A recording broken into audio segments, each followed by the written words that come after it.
বাজারে সবজির সরবরাহ বাড়লেও প্রভাব নেই দামে। শীতকালীন সবজির কেজি ১০০ টাকার উপরে। মাছের বাজারেও স্বস্তি নেই ক্রেতার।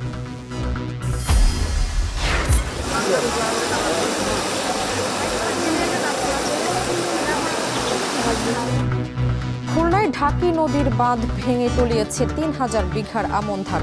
কৃষি মৎস্য খাতে শত কোটি টাকার ক্ষতি। পানিবন্দী ২০,০০০ মানুষ। চাঁপাইনবাবগঞ্জে ভয়াবহ সার সংকট। ঘণ্টার পর ঘণ্টা অপেক্ষা করে খালি হাতে ফিরছেন কৃষক। সরবরাহ ঘাটতি নেই বলছে কৃষি বিভাগ। আগামী ডিসেম্বর পর্যন্ত যে পরিমাণ সার সারা দেশে প্রয়োজন সেই পরিমাণ সার অলরেডি আমাদের দেশে মজুত রয়েছে। সার পরিমাণ মতো পাওয়া যাচ্ছে না। আমার 10 বস্তা দরকার, আমাকে 2 বস্তা দিচ্ছে। ভুল ঠিকানা দিয়ে পাবনা মানসিক হাসপাতালে ভর্তি। সুস্থ হয়েও বাড়ি ফিরতে পারি না অনেকে। পরিবারের অবহেলায় দুর্বিষহ একাকিত্ব।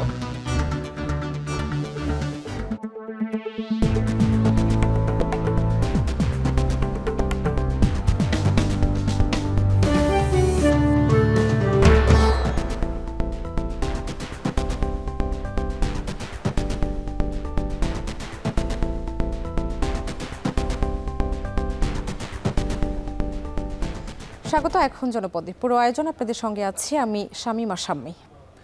ছুটির দিনে বাজারে সবজির সরবরাহ বেড়েছে, তবে এর প্রভাব নেই বাজারে। বেশিরভাগ সবজি বিক্রি হচ্ছে বাড়তি দামে। আর শীতকালীন প্রতি কেজি সবজি কিনতে গুনতে হচ্ছে ১০০ টাকার উপরে। এছাড়া এখনও নাগালের বাইরে আসেনি মরিচের দাম। এদিকে সরবরাহ কম থাকায় ময়মনসিংহে বেড়েছে সব ধরনের চাষের মাছের দাম। কেজিতে ২০ থেকে ৩০ টাকা বেড়ে বিক্রি হচ্ছে মাছ। তবে আমদানির পর থেকে নওগাঁর বাজারে কমেছে চালের দাম। এসব বিষয়ে আরও জানাতে সৈয়দপুর পৌর কাঁচা বাজার থেকে যুক্ত হচ্ছেন আমিরুল বাপ্পি, ময়মনসিংহের মেছুয়া বাজার থেকে যুক্ত হচ্ছেন ইমতিয়াজ আহমেদ এবং নওগাঁ পৌর খুচরা চাল বাজার থেকে যুক্ত হচ্ছেন আব্বাস আলী। শুরুতেই যাব বাপ্পির কাছে। বাপ্পি, জানাবেন সৈয়দপুরে সবজির সরবরাহ কেমন দেখছেন আর দরদাম সম্পর্কে বিস্তারিত জানাবেন।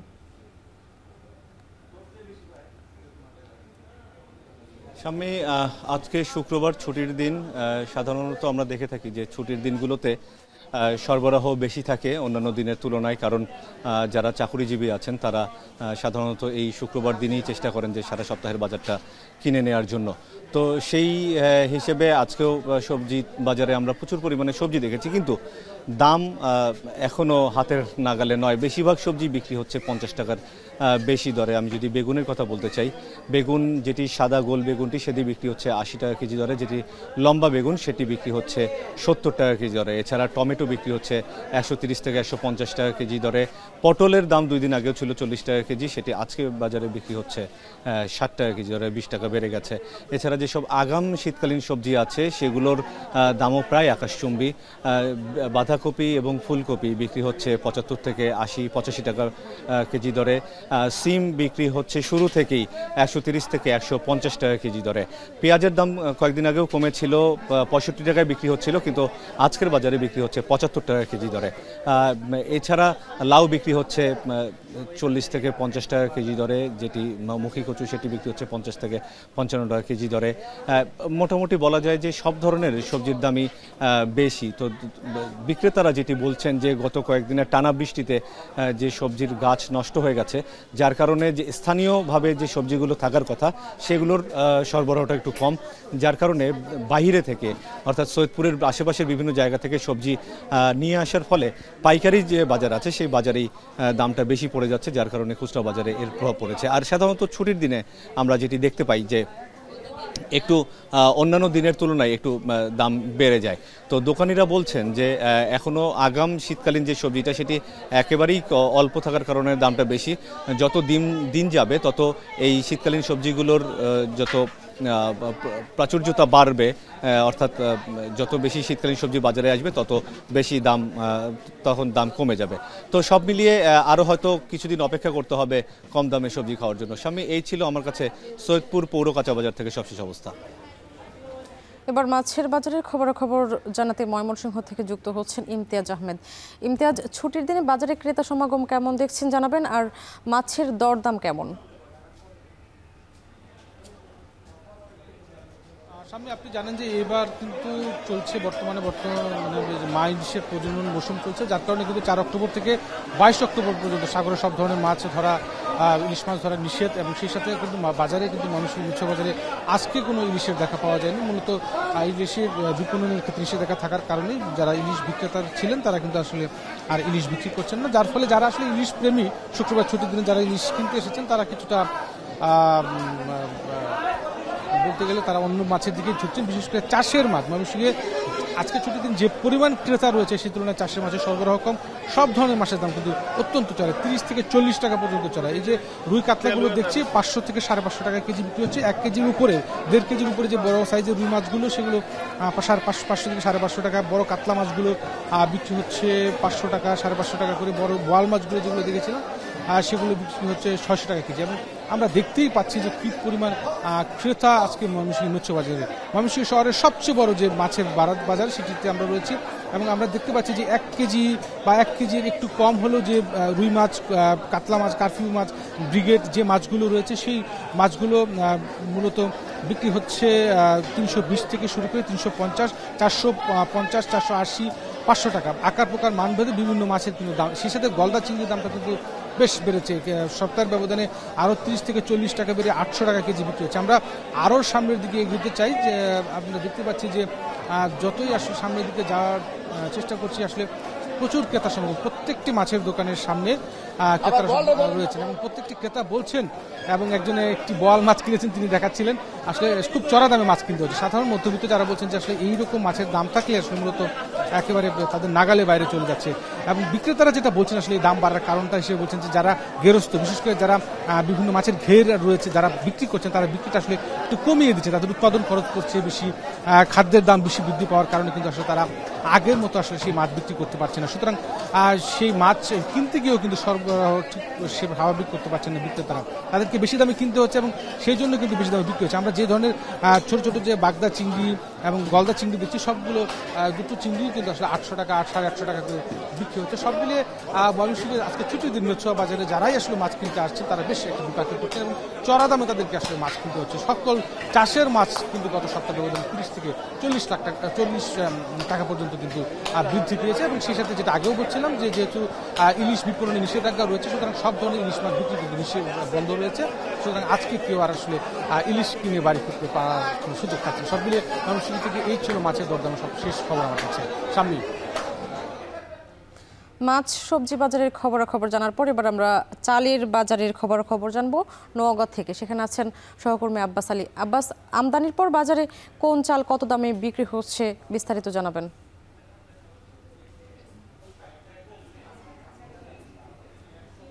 সামনেই আউশ মৌসুমের ধান এবং চাল বাজারে আসার পর ধারণা করা হয়েছিল যে চালের দাম কিছুটা কমবে। আসলে তেমন দাম কমার কোনো প্রভাব আমরা লক্ষ্য করিনি। তবে চাল আমদানি হওয়ার পর সেসব চাল যখন বাজারে এসেছে যে গত 2 সপ্তাহের ব্যবধানে বলা যায় যে স্থানীয় যেসব চাল রয়েছে সব ধরনের চালের দাম কেজিতে 2 থেকে 3 টাকা পর্যন্ত কমেছে। আমি এখন অবস্থান করছি নওগাঁ পৌর খুচরা চাল বাজারে। এখানে চালের দাম 2 থেকে 3 টাকা কমের পর এখন বিক্রি হচ্ছে কাটারি ভোগ 75 থেকে 76 টাকা কেজি, জিরা শাইলও একই দামে বিক্রি হচ্ছে এবং আমদানিকৃত যেসব চাল রয়েছে সেগুলো বিক্রি হচ্ছে 72 থেকে 74 টাকা কেজি এবং স্বর্ণাম মোটা জাতের যে চাল রয়েছে তা বিক্রি হচ্ছে 55 থেকে 60 টাকা কেজি। যদিও চাল আমদানি রয়েছে তারপরও বলা যায় যে বাজার বেশ চড়া। আমি কথা বলেছি নওগাঁ জেলা চালকল মালিক সমিতির সাধারণ সম্পাদকের সঙ্গে। তিনি বলেছেন যে চালের দাম বৃদ্ধি পাওয়ার কথা থাকলেও আসলে চাল আমদানির পর চালের বাজার এখনো স্থিতিশীল রয়েছে। তিনি আরো বলেছেন যে আবারও যেহেতু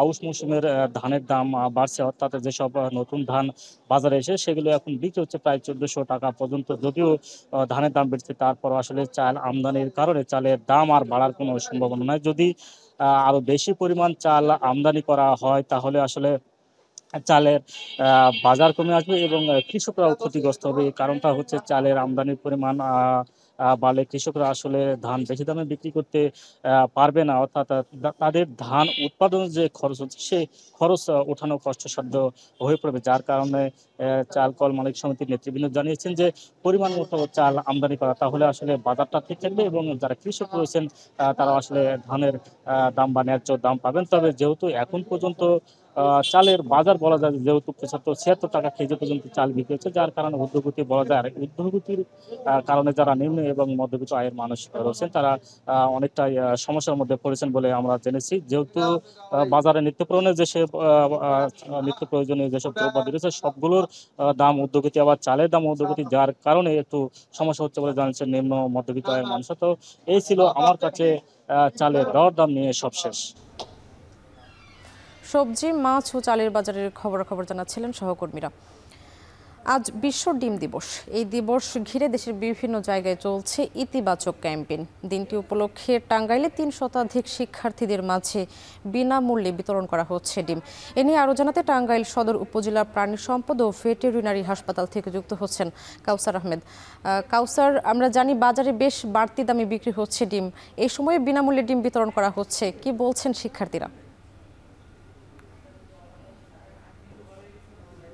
শিক্ষার্থীরা বলছেন যে এই তাদের জেলা প্রাণী সম্পদ কার্যালয়ের পক্ষ থেকে ডিম বিতরণ করা হয়েছে, এতে তারা খুশি। আর ডিম যাদের মধ্যে বিক্রি করা হয়েছে তারা সরকারি শিশু পরিবার বালক ও বালিকার যারা শিক্ষার্থী রয়েছে তাদের মধ্যে আর ডিম বিতরণ করা হয়েছে। আর এদিকে আমি যেখানে আছি এখান থেকে কিছুক্ষণ আগে একটি র্যালি বের হয়। র্যালিটি শহরের গুরুত্বপূর্ণ সড়ক প্রদক্ষিণ করে সেটি শেষ হয়। পরবর্তীতে এই বিনামূল্যে ডিম বিতরণ করা হয়। আর এছাড়াও ডিম দিবস উপলক্ষে কিন্তু আমার পেছনের একটি কক্ষে আলোচনা সভা হচ্ছে, সেখানে যারা প্রান্তিক খামারি এবং প্রাণী সম্পদ কর্মকর্তারা রয়েছেন তারা ডিমের দরদাম নিয়ে আলাপ আলোচনা করছেন। তারা বলছেন যে ডিমের দাম মাঝে মধ্যেই কমে যায়। তারা জানিয়েছে যে ডিম যেহেতু কয়েকদিন থাকার পরে পৌঁছে যায়, যে কারণে প্রান্তিক পর্যায়ের যারা খামারি রয়েছেন তারা অনেকেই নিঃস্ব হয়েছে। বিশেষ করে টাঙ্গাইলের কালিহাতী, ভুয়াপুর এবং সদরের অনেক খামারি নিঃস্ব হয়েছে। আমি যদি একটু পরিসংখ্যান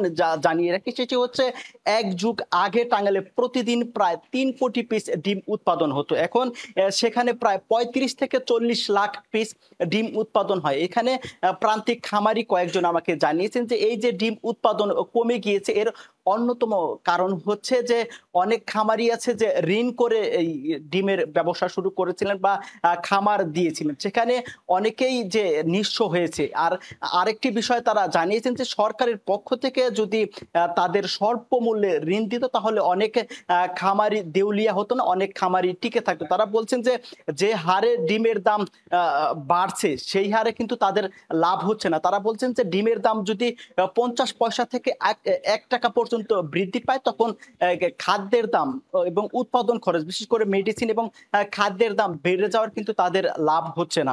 সেজন্য যারা প্রান্তিক খামারি রয়েছেন তারা বলছেন যে একমাত্র প্রান্তিক পর্যায়ের সাধারণ মানুষের যে আমিষের চাহিদা পূরণ করা হয় সেটি হচ্ছে এই স্বল্প মূল্যেই কিন্তু ডিম পাওয়া যায়। সেই ডিম যদি স্বল্প মূল্যে পেতে হয় তাহলে প্রান্তিক পর্যায়ের খামারিদের টিকে রাখতে হবে। আর এদিকে এই জেলা প্রাণী সম্পদ কার্যালয়ের পক্ষ থেকে তারা বলছেন যে প্রান্তিক পর্যায়ের যে সমস্ত খামারি রয়েছেন তাদের টিকিয়ে রাখার জন্য সরকারিভাবে প্রশিক্ষণ সহ বিভিন্ন পরামর্শ দিয়ে সহযোগিতা করা হচ্ছে। আর এদিকে কয়েকজন বিশেষজ্ঞ জানিয়েছেন যে একটি সুস্থ মানুষের জন্য প্রতিদিন 2টি করে ডিম খাওয়া প্রয়োজন। আর এদিকে যে আলোচনা সভা হচ্ছে, তো এই ছিল আমার কাছ থেকে সাম্মি টাঙ্গাইলে বিশ্ব ডিম দিবসের র্যালি ও আলোচনা সভা এবং বিনামূল্যে ডিম বিতরণের সবশেষ তথ্য। টাঙ্গাইলে বিশ্ব ডিম দিবস উপলক্ষে শিক্ষার্থীদের মাঝে বিনামূল্যে বিতরণ করা হচ্ছে ডিম, সে খবর জানাচ্ছিলেন কাউসার আহমেদ।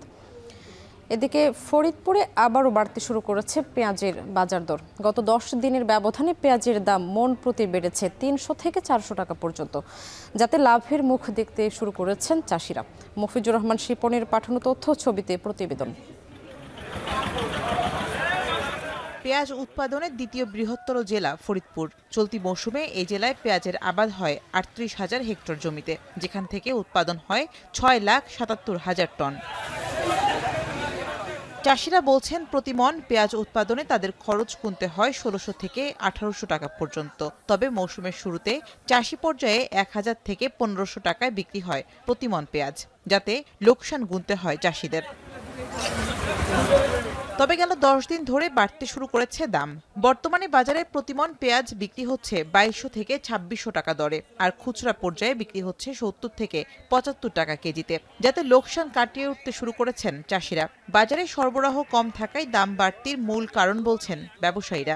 লোকজন ব্যাপকভাবে আছে, পেঁয়াজের দাম ভালো দাম 2500 টাকা করে যাচ্ছে, আর এমনি চল বাজার 2400। 17 মণ পেঁয়াজ আনছিলাম 2520 টাকা করে বিক্রি করছি।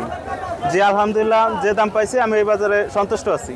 আমার পেঁয়াজ ছিল অল্প, আমি বেশ ছিল 2450 টাকা দর, 44 কেজি পেঁয়াজ আনছি, এটা বেশি মোটামুটি খুশি আছে। পেঁয়াজের হাই বাজার যদি হয় কৃষক বাঁচবে। এক বস্তা সার কিনতে গেলে কৃষকরা হিমশিম খাওয়া যায়, অনেক টাকা লাগতেছে সার কিনতে, ওষুধ কিনতে। এখন পেঁয়াজের দাম যদি এত নিম্নমানে থাকে তাহলে তো কৃষক আর বাঁচবে না, কৃষক পেঁয়াজ করবে না। কৃষি সম্প্রসারণ অধিদপ্তর বলছে জেলায় প্রতিনিয়ত বাড়ছে পেঁয়াজের আবাদ, সেই সঙ্গে দাম ভালো পাওয়ায় চাষিরা লোকসান কাটিয়ে উঠবে বলছেন কর্মকর্তারা। কৃষকের ঘরে এখনো পর্যন্ত যথেষ্ট পরিমাণে পেঁয়াজ মজুদ আছে। তার একটি মাত্র কারণ হচ্ছে যে আমরা এবার প্রণোদনা কর্মসূচির আওতায় 700টি ব্লোয়ার মেশিন কৃষকদের মাঝে দিয়েছি, এবং প্রত্যেকটি মেশিনে যদি 10 টন করে পেঁয়াজ ধরে তাহলে প্রায় 7,000 মেট্রিক টন পেঁয়াজ বিভিন্নভাবে সংরক্ষিত আছে, এবং কৃষকরা যখন যেটা তার চাহিদা সে এখানে বিক্রি করতে পারছে। গেল বছর এই জেলায় 38,000 হেক্টর জমিতে পেঁয়াজের আবাদ হয়, যেখান থেকে উৎপাদন হয় 6 লাখ টনের বেশি পেঁয়াজ। এখন ফরিদপুর। 3 দিন পর খুলনার ঢাকি নদীর ভেঙে যাওয়া বাঁধ মেরামত করা হয়েছে, তবে এরই মধ্যে তলিয়ে গেছে 3000 বিঘা জমির আমন ধান, শত শত মাছের ঘের ও পুকুর, যাতে ক্ষতির পরিমাণ দাঁড়িয়েছে 100 কোটি টাকা। এছাড়া এখনও পানিবন্দী 20,000 মানুষ। এ নিয়ে আরও জানাতে ঢেকি নদীর পাড় থেকে যুক্ত হচ্ছেন রামিম চৌধুরী। রামিম, বেড়ি বাঁধ মেরামত কোন পর্যায়ে আছে জানাবেন, আর কৃষিতে কী ধরনের ক্ষতি হয়েছে বিস্তারিত জানাবেন। স্বামী, বেড়িবাঁধ সংস্কারের যে কার্যক্রম সেটি কিন্তু অনেকটা এগিয়েছে। গত 3 দিন ধরেই কিন্তু এখানকার স্থানীয়রা এবং প্রশাসনের যারা রয়েছেন তারা সকলে কিন্তু একক প্রচেষ্টায় কিন্তু তারা এই যে কাজগুলো সেগুলো কিন্তু করছেন। এখানে আমরা সকাল থেকেই কিন্তু দেখছি যে এখানকার স্থানীয় যারা রয়েছেন, এছাড়া প্রশাসনের যারা রয়েছেন তারা সকলে কিন্তু এখানে বসে কাজ করছেন। এখানে এই মুহূর্তে আপনি দেখতেই পাচ্ছেন এখানে কিন্তু জিও ব্যাগ যেটি রয়েছে, বড় বড় যে জিও ব্যাগ রয়েছে সেগুলো ভরে বালি ভরে কিন্তু এখানে বেড়িবাঁধের যে মূল ভিত সেটি কিন্তু তৈরি করা হচ্ছে। এখানে আজকে সকাল পর্যন্ত বেড়িবাঁধ সংস্কারের যেটুকু রয়েছে, যে এখানে জোয়ারের পানি যতটুকু পর্যন্ত ওঠে ঠিক ততটুকু পর্যন্তই কিন্তু বেড়িবাঁধ দেওয়া হয়েছে, তবে এখান থেকে উপচে পানি পড়তে পারে, যার কারণে এখানে এর উপরে আরেকটি লেয়ারে এখানে যে জিও ব্যাগ ভোরে যে বালি দেওয়ার যে কার্যক্রম সেটি কিন্তু এখনও পর্যন্ত চলছে।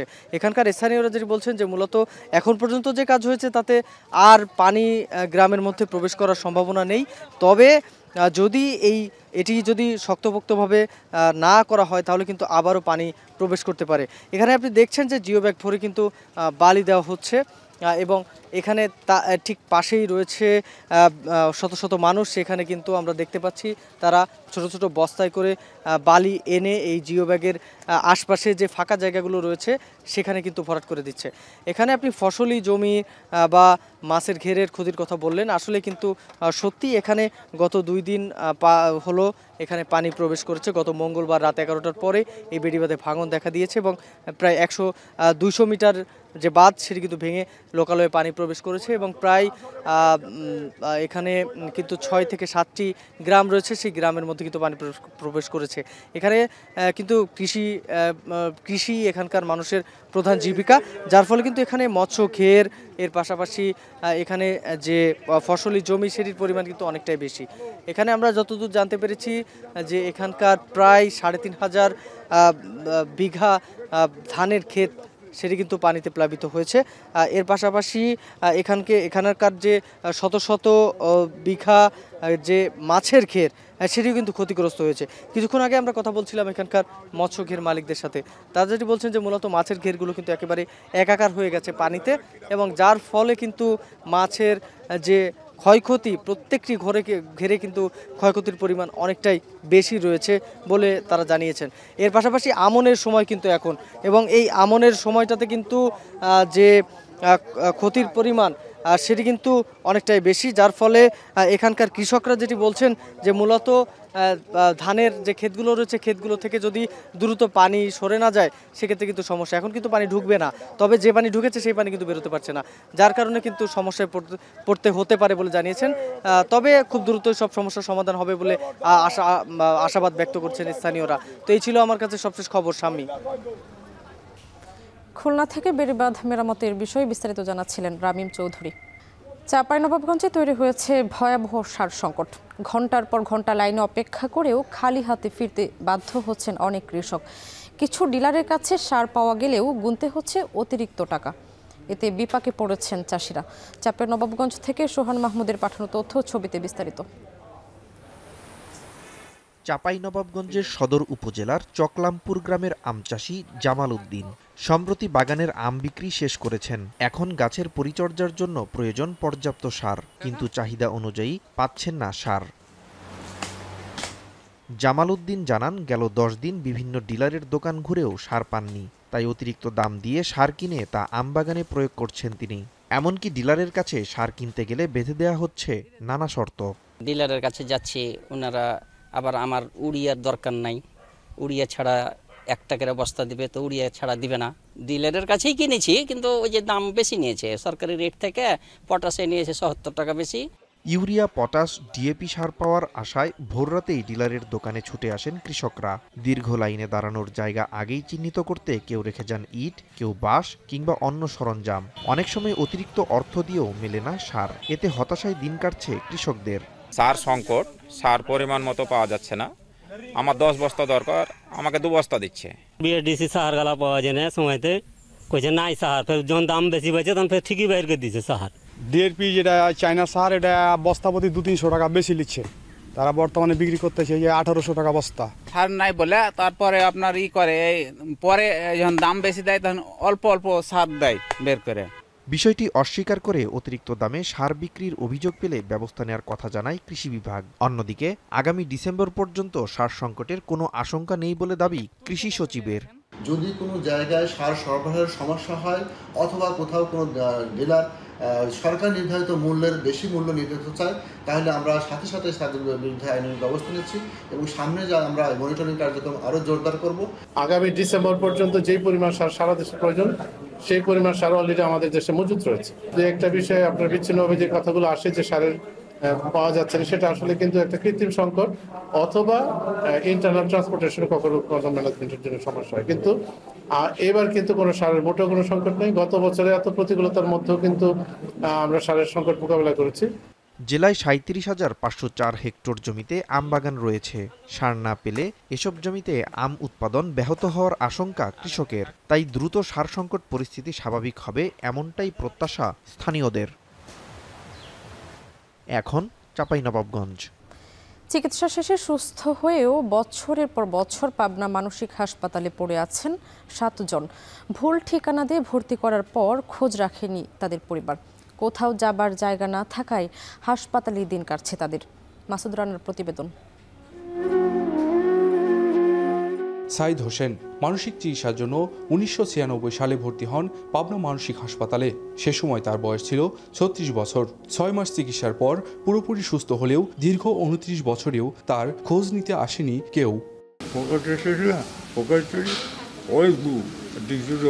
ইন্ডিয়া পড়া হবে, বাড়িটা মা আছে আর বোন আছে, একটা বোন বিয়ে।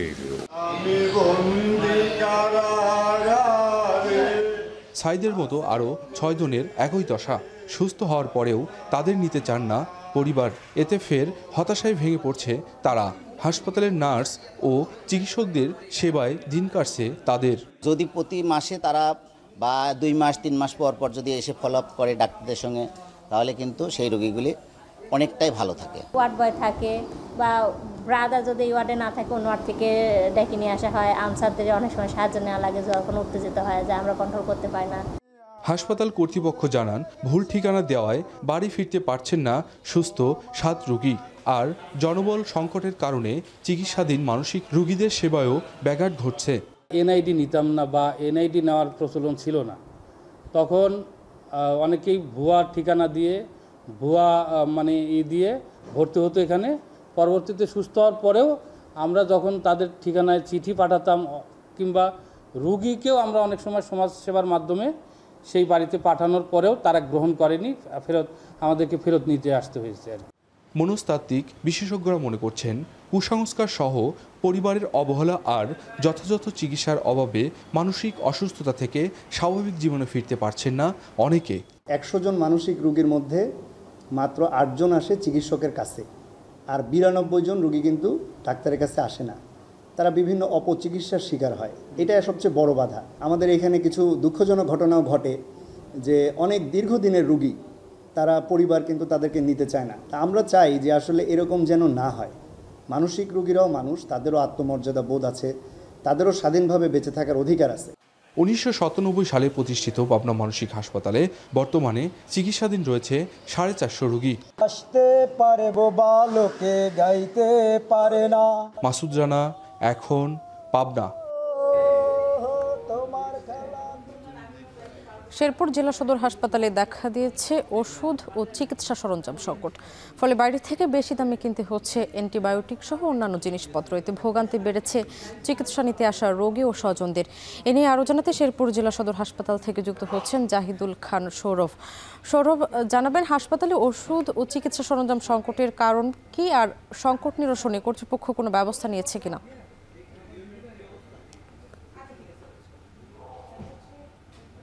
স্বামী, শেরপুর কিন্তু একটি প্রত্যন্ত এলাকা এবং ভারত সীমান্তবর্তী জেলা হওয়ার কারণে কিন্তু এখানে 5টি উপজেলায় প্রায় 16 লাখেরও বেশি মানুষের বসবাস, এবং এই 16 লাখ মানুষের চিকিৎসা সেবা নিশ্চিতের অন্যতম প্রধান বৃহৎ প্রতিষ্ঠান এই 250 শয্যা বিশিষ্ট জেলা সদর হাসপাতাল। তো আমরা দেখেছি যে দীর্ঘদিন থেকে কিন্তু জেলা সদর হাসপাতালের যে চিকিৎসা সেবা রয়েছে সেগুলো কিন্তু খুঁড়িয়ে চলছে। তো আমরা দেখেছি যে গত বেশ কয়েকদিন থেকে কিন্তু এখানে যে ওষুধপত্র সহ যে ওষুধপত্রের যে সরঞ্জাম সেটি কিন্তু তীব্র সংকট দেখা দিয়েছে। তো আমরা সকাল থেকেই শেরপুর জেলা সদর হাসপাতালের বিভিন্ন ওয়ার্ড ঘুরে দেখেছি। তো আমরা দেখেছি যে এখানে চিকিৎসা সেবা নিতে আসা রোগী এবং স্বজনরা কিন্তু এই ঔষধ এবং যে চিকিৎসা সরঞ্জাম সেটি কিন্তু তীব্র সংকটের কথা আমাদেরকে জানিয়েছেন।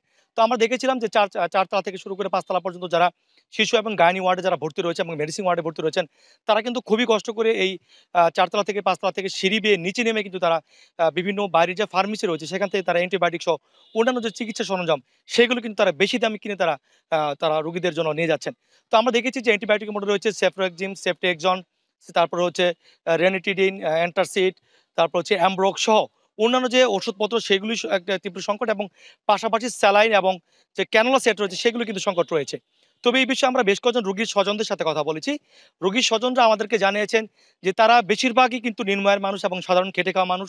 তাদের অর্থনৈতিক সচ্ছলতা না থাকার কারণে কিন্তু তারা এই জেলা সদর হাসপাতালে চিকিৎসা সেবা নিতে আসেন। তো তারা বলছেন যদি এই সরকারি হাসপাতালে এসেও যদি এইভাবে ওষুধপত্র এবং অন্যান্য সরঞ্জাম তাদের বেশি টাকাতে কিনতে হয়, তাহলে তারা কোথায় যাবেন? তো এই বিষয়ে আমি যে জেলা সদর হাসপাতালের যে কর্তৃপক্ষ রয়েছে তাদের সাথে কথা বলেছিলাম। কর্তৃপক্ষ আমাদেরকে জানিয়েছেন যে মূলত 250 শয্যা হাসপাতাল হলেও কিন্তু এখন পর্যন্ত 100 শয্যা জনবল নিয়ে তারা নিয়মিতই চিকিৎসা সেবা প্রদান করছেন। তারা বলছেন যে প্রতিদিন ইনডোর এবং আউটডোরে প্রায় 1000-এরও বেশি অধিক রোগী কিন্তু এই জেলা সদর হাসপাতালে চিকিৎসা সেবা নিতে আসেন। তো আমি যদি আরেকটা কথা সামনে আপনাকে জানাই, সেটি হচ্ছে শেরপুর জেলা ছাড়াও পার্শ্ববর্তী জামালপুর, ময়মনসিংহ এবং কুড়িগ্রাম থেকে কিন্তু এখানে চিকিৎসা নিতে আসেন। তবে তারা বলছেন দ্রুত সময়ের মধ্যে এই সমাধান কেটে যাবে, এবং তারা একটি অনুরোধ ঢাকায় স্বাস্থ্য মন্ত্রণালয়ে পাঠিয়েছেন। তো এই ছিল স্বামী আমার কাছে যে শেরপুর জেলা সদর হাসপাতাল থেকে চিকিৎসা সংকট এবং ওষুধ সংকট অন্যান্য বিষয়ে সর্বশেষ তথ্য। শেরপুর থেকে যুক্ত হয়েছিলেন সহকর্মী জাহিদুল খান সৌরভ। এদিকে পটুয়াখালীতে বেড়ে চলেছে ডেঙ্গু আক্রান্তের সংখ্যা। গেল 24 ঘন্টায় জেলায় 33 জন আক্রান্ত হয়ে হাসপাতালে ভর্তি হয়েছেন। এ বিষয়ে বিস্তারিত জানাতে পটুয়াখালী মেডিকেল কলেজ হাসপাতাল থেকে যুক্ত হচ্ছেন জসিম পারভেজ। জসিম, জানাবেন বর্তমানে হাসপাতালে কি পরিমাণে ডেঙ্গু রোগী ভর্তি রয়েছে, আর আপনার মাধ্যমে জানতে চাই ডেঙ্গুর প্রকোপ এত বাড়ার কারণ কি বলছেন চিকিৎসকরা?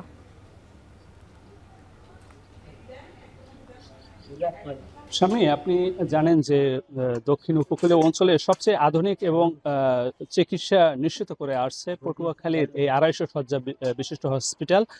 এখানে কিন্তু ধারণ ক্ষমতারও 3 গুণ বেশি রোগী এখানে ভর্তি হচ্ছেন, বিভিন্ন রোগী। তার মধ্যে এখানে কিন্তু গত 24 ঘন্টায় 33 জন ডেঙ্গু রোগী আক্রান্ত হয়ে এখানে চিকিৎসাধীন রয়েছে। এর মধ্যে পটুয়াখালী সদর 18 জন এবং মির্জাগঞ্জ 2 জন, 10 মিনা 2 জন, কলাপাড়া 9 জন এবং গলাচিপায় 2 জন, এই মোট 33 জন আক্রান্ত হয়ে চিকিৎসাধীন রয়েছে।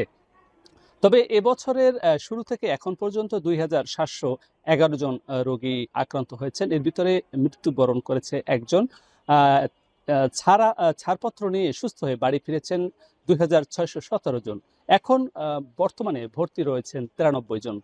তো এখানকার যে সরকারি হাসপাতালগুলোর পরিসংখ্যান এমনটি থাকলেও কিন্তু যারা আক্রান্ত হচ্ছেন তারা অধিকাংশই বিভিন্ন আধুনিক চিকিৎসা গ্রহণের জন্য বিভিন্ন ক্লিনিক এবং বাসাবাড়িতেই তারা চিকিৎসা গ্রহণ করছে। একই সঙ্গে আক্রান্তের সংখ্যা বাড়ার বিষয়ে আমরা বিশেষজ্ঞদের সঙ্গে কথা বলেছি। তারা বলেছেন যে ব্যক্তি সচেতনতার অভাবেই কিন্তু এই ডেঙ্গু রোগী আক্রান্ত হচ্ছে। কারণ যত্রতত্র ময়লা আবর্জনা ফেলা এবং অপরিষ্কার অপরিচ্ছন্ন থাকা এবং বাসাবাড়ির আঙিনা পানি জমা এবং ছাদ সহ অন্যান্য বিভিন্ন স্থানে কিন্তু পরিত্যক্ত অবস্থায় বিভিন্ন বর্জ্য পড়ে থাকাই কিন্তু ডেঙ্গুর উৎপাদন বাড়ছে এবং গ্রামগঞ্জে ঝোপঝাড় জঙ্গল এবং এদো ডোবা থাকায় সেখানেও কিন্তু মশার উৎপাদনটা একটু বাড়ছে, মানে মশা বংশ বিস্তার করতে পারছে। সে কারণেই কিন্তু ডেঙ্গু আক্রান্ত সংখ্যা কমছেই না। এখানে আমি চিকিৎসকদের সঙ্গে কথা বলেছি, তারা বলেছেন যে ব্যক্তি সচেতনতা বাড়ানো না গেলে এবং সংশ্লিষ্ট কর্তৃপক্ষের আরও আন্তরিক না হলে এই ডেঙ্গুর সংখ্যা কমানো খুব দুরূহ হয়ে পড়ছে। এখানকার যে আমরা আক্রান্ত হচ্ছেন তারা বলছে যে আসলে এই রোগী ডেঙ্গু রোগী বাড়ার মূল কারণই হচ্ছে বিভিন্ন স্থানে যে এদো ডোবা রয়েছে এবং অন্য অন্য অপরিষ্কার অপরিচ্ছন্ন পরিবেশ থাকার কারণে ডেঙ্গুর উৎপাদন বাড়ছে এবং ডেঙ্গুর মশার কামড়ে তারা আক্রান্ত হয়ে এই হাসপাতাল ভর্তি হচ্ছেন। এই ছিল আমার সবশেষ স্বামী। পটুয়াখালী থেকে ডেঙ্গু পরিস্থিতির খবর জানাচ্ছিলেন জসিম পারভেজ। বরিশালে ঐতিহ্যবাহী বেলস পার্ক লেকের পাশে ফেন্সিং দেয়াল নির্মাণ নিয়ে মুখোমুখি জেলা প্রশাসন ও সচেতন নগরবাসী। একের পর এক মানববন্ধন, চিত্রাঙ্কন, সঙ্গীতের মাধ্যমে চলছে দেয়াল নির্মাণের প্রতিবাদ। এর মধ্যে এক আইনজীবীর করা মামলায় দেয়াল নির্মাণ বন্ধ রেখে তদন্তের নির্দেশ দিয়েছেন আদালত। মাহমুদুর নবীর তোলা ছবিতে ফিরদাউস সোহাগের প্রতিবেদন।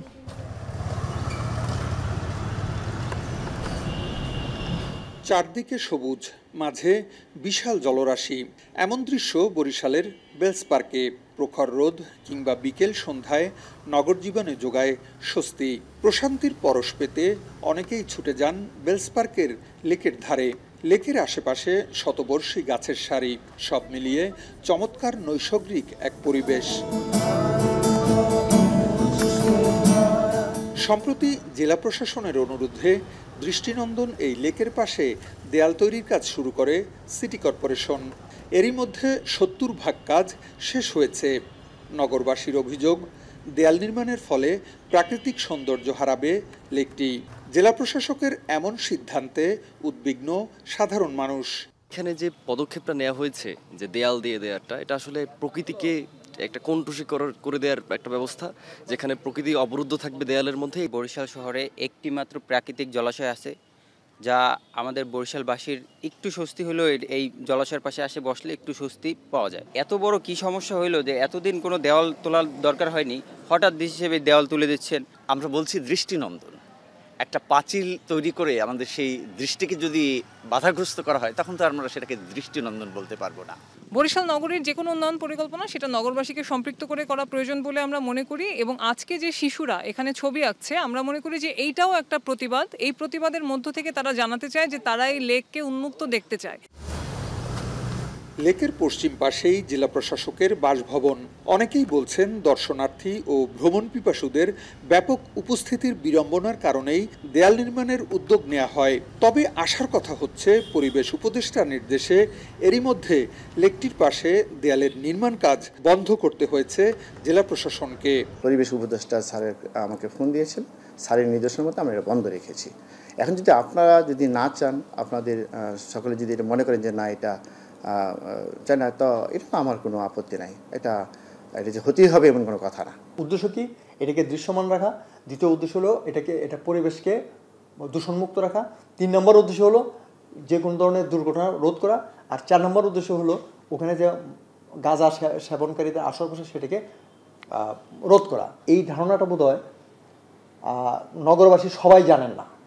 যারা ওখানে স্টেক হোল্ডার শুধু তারা জানেন। গত 30 সেপ্টেম্বর বরিশালের এক আইনজীবী বাদী হয়ে দেয়াল নির্মাণ বন্ধে জনস্বার্থে বরিশাল মেট্রোপলিটন ম্যাজিস্ট্রেট আদালতে মামলা করেন। পরে আদালতের বিচারক কোতোয়ালি থানার ভারপ্রাপ্ত কর্মকর্তাকে তদন্ত করে প্রতিবেদন দেওয়ার নির্দেশ দেন। ফিরদাউস সোহাগ, এখন, বরিশাল। কক্সবাজারের উখিয়ার কয়েকটি সীমান্ত সহ বান্দরবানের নাইখংছড়ির ঘুমধুম সীমান্ত এলাকায় মিয়ানমারের অভ্যন্তর থেকে থেমে থেমে আসছে গোলাগুলির শব্দ। এতে আতঙ্কে স্থানীয়রা। বিজিবি জানায় বৃহস্পতিবার রাত 11টার পর থেকে উখিয়া উপজেলার পালংখালী ইউনিয়নের বিভিন্ন সীমান্ত এলাকায় গোলাগুলির শব্দ ভেসে আসতে থাকে, যাতে আতঙ্ক ছড়িয়ে পড়ে স্থানীয়দের মাঝে।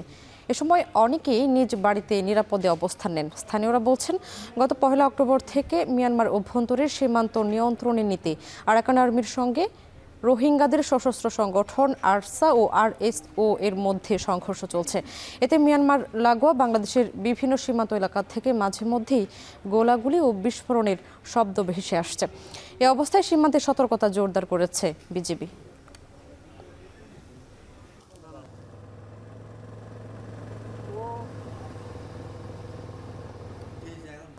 লক্ষ্মীপুরে ঘরে ঢুকে মা ও কলেজ শিক্ষার্থী মেয়েকে গলা কেটে হত্যা করেছে দুর্বৃত্তরা। বৃহস্পতিবার সন্ধ্যার পর রামগঞ্জের পশ্চিম শ্রীরামপুর গ্রামে এই হত্যাকাণ্ডের ঘটনা ঘটে। এ সময় ঘরে থাকা প্রায় 30 ভরি স্বর্ণালংকার লুট করে নেওয়ার অভিযোগ স্বজনদের। হত্যাকাণ্ডের শিকার জুলেখা রামগঞ্জের সোনাপুর বাজারের ব্যবসায়ী মিজানুর রহমানের স্ত্রী ও তাদের উচ্চ মাধ্যমিক পড়ুয়া সন্তান মিম। ঘটনার পরপরই হত্যাকাণ্ডের ঘটনাস্থল পরিদর্শন করেছে পুলিশ। রহস্য উদ্ঘাটনে তদন্ত শুরু করেছে পিবিআই সহ পুলিশের একাধিক দল। তবে ধারণা করা হচ্ছে মূল্যবান সামগ্রী লুট করতে সন্ধ্যার পর বাড়ির পুরুষ সদস্যদের বাইরে থাকার সুযোগ নিয়ে দুর্বৃত্তরা বাসায় ঢুকে মা মেয়েকে হত্যা করেছে।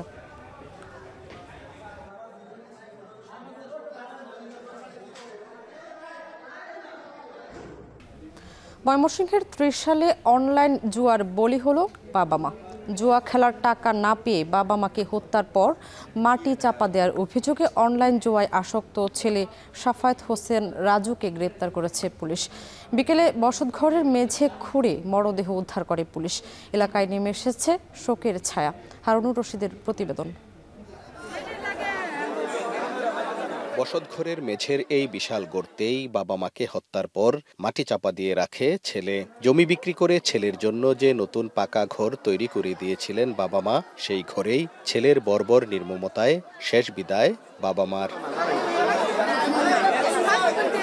পুলিশ ও স্থানীয়রা জানায়, ময়মনসিংহের ত্রিশালের বাঁশকুড়ি গ্রামের মোহাম্মদ আলী মাছের খামারে কাজ করতেন।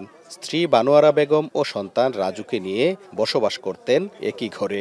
অনলাইন জুয়ায় আসক্ত রাজু প্রায়ই জুয়ার টাকার যোগান দিতে বাবা মাকে মারধর করত। টাকা না দেয়ায় বুধবার সকাল 11টার দিকে মাকে শ্বাসরোধে হত্যার পর বসতঘরের মেঝেতে গর্ত করে ফেলে রাখে। আর রাত 12টার দিকে বাড়ি ফিরলে বাবাকে কুড়াল দিয়ে কুপিয়ে হত্যা করে একই গর্তে ফেলে মাটি চাপা দেয়। বিষয়টি জানাজানি হলে পুলিশ এসে রাজুকে আটক করে। রাজুই তার বাহিরে মারি মারি আছে, সারা দিন ভেবে আটকাইলে বইরিছি। ছেলে তার বাবা আর মাকে মারছে। ওসি স্যারের কাছে, তালেব স্যারের কাছে বয়ান আছে, ওনার ভিডিও আছে। এদিকে রাজু জুয়ার টাকার জন্য তার সহযোগী জুয়ারিদের নিয়ে বাবা মাকে হত্যা করেছে বলে অভিযোগ করেছেন স্বজনরা। অনলাইনে জুয়া খেলার কারণে রাত্রে তার বাপের মারছে, বাইরে 3টা 2টার এক গর্ত গেছে। হাসির হুকুম ছাড়া আর কোনো নাই। কোনোদিন শুনছি না মা বাইরে একখানা মারিয়ালা। ময়মনসিংহের অতিরিক্ত পুলিশ সুপার জানান, ছেলে তার বাবা মাকে হত্যা করেছে এটি নিশ্চিত। এ বিষয়ে আইনগত ব্যবস্থা নেওয়া হচ্ছে। প্রাথমিকভাবে আমরা জানতে পেরেছি এখানে টাকা পয়সার একটা ইস্যু ছিল। সে বাবা মার কাছে টাকা চাচ্ছিল, সে একটা ব্যবসা শুরু করবে, এবং অন্যান্য বিষয় শুনেছি একটা জুয়ার একটা ইস্যু ছিল, সেটা আমরা খতিয়ে দেখতেছি। স্থানীয়রা জানায়, অনলাইন জুয়া ও মাদকের আখড়া এই বাঁশকুড়ি আংরারচর এলাকা। কোনোভাবেই এর প্রতিকার করা যাচ্ছে না। হারুনুর রশিদ, এখন, ময়মনসিংহ। ধর্মীয় নানা আনুষ্ঠানিকতার মধ্য দিয়ে কুমিল্লায় চলছে বৌদ্ধ ভিক্ষুদের চিবরদান উৎসব। এ নিয়ে বিস্তারিত জানাতে কুমিল্লার নবশালবন বিহার থেকে যুক্ত হচ্ছেন খালেদ সাইফুল্লাহ। খালেদ, জানাবেন চিবরদান উৎসব ঘিরে কি কি আয়োজন রয়েছে আর বৌদ্ধ ধর্মাবলম্বীদের উচ্ছ্বাস কেমন দেখছেন? স্বামী কুমিল্লা নবশালবন বিহারে বৌদ্ধ ভিক্ষুদের আজকের এই যে তাদের অনেক বড় আয়োজন কঠিন চিবর দান উৎসব, সে উপলক্ষে কিন্তু সকাল থেকেই নানা ধর্মীয় আনুষ্ঠানিকতা আমরা দেখছি এখানে অনুষ্ঠান হয়ে আসছে এবং কিছুক্ষণ আগে প্রার্থনা শেষে ভিক্ষুরা এবং বৌদ্ধ ধর্মাবলম্বীরা এখান থেকে বেরিয়ে তারা আহার গ্রহণ করবেন এবং নানা রকম আসলে আচার অনুষ্ঠানের মধ্যেই তারা কিন্তু ব্যস্ত রয়েছেন এবং সারাদিনই কিন্তু এই প্রোগ্রামটি চলবে।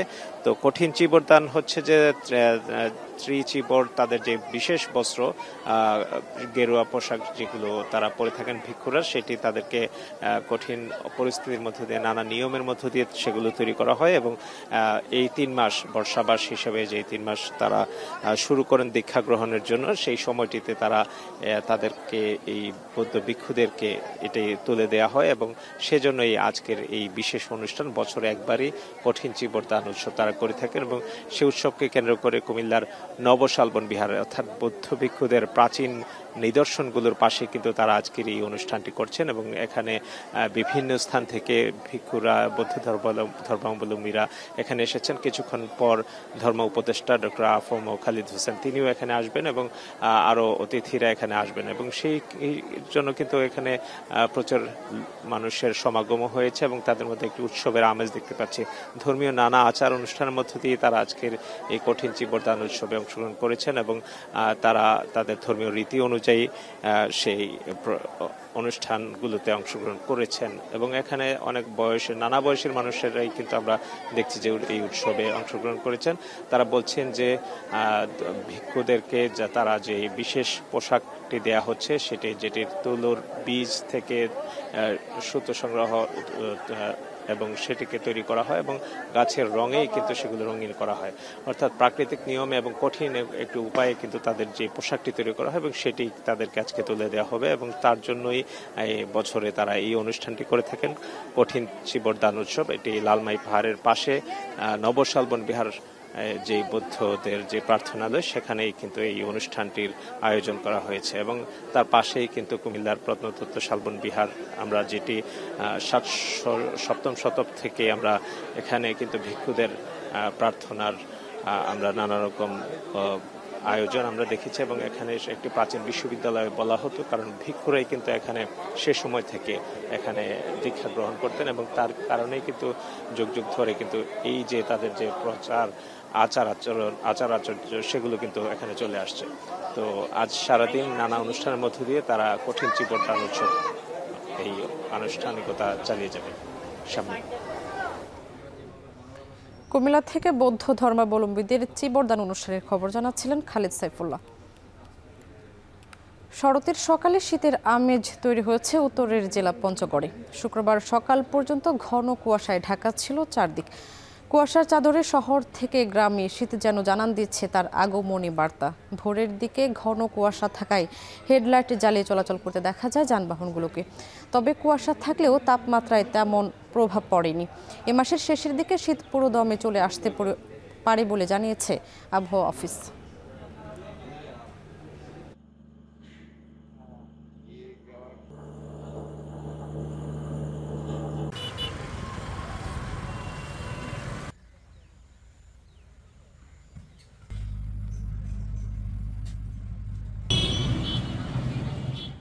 কুয়াশাটা অতিরিক্ত বেশি, কিন্তু ঠান্ডা এরকম একটা না। হুট করে আমাদের যখন সকালবেলা বাইরে আমরা কিচ্ছু দেখা যায় না। কুয়াশা বেশ 4-5 দিন চলতেছে, সকাল 7টা থেকে 8টা পর্যন্ত কুয়াশা থাকে। আজকে আবার বেশি ঠান্ডা এবং কুয়াশা, কাজ কামের জন্য একটু সমস্যা হয়ে যাচ্ছে। শেষ করছে এখন জনপদে, তবে তার আগে শিরোনামগুলো আরও একবার। বাজারে সবজির সরবরাহ বাড়লেও প্রভাব নেই দামে। শীতকালীন সবজির কেজি 100 টাকার উপরে। মাছের বাজারেও স্বস্তি নেই ক্রেতার।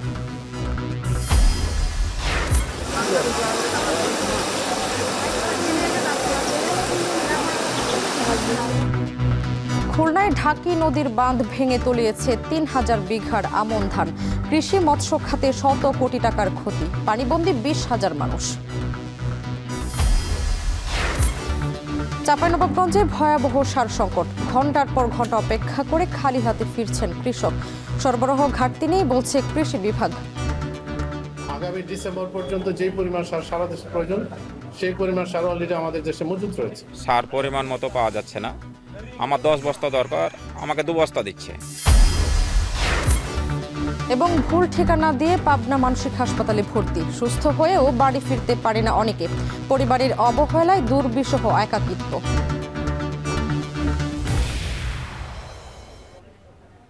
এ ছিল এখন জনপদে। এখন টেলিভিশন ওয়েবসাইটে দেখতে ভিজিট করুন www.এখন.tv। এছাড়া ফেসবুকে দেখুন facebook.com/tv.এখন এবং ইউটিউবে এখন টেলিভিশন দেখতে ভিজিট করুন youtube.com/c/এখন tv।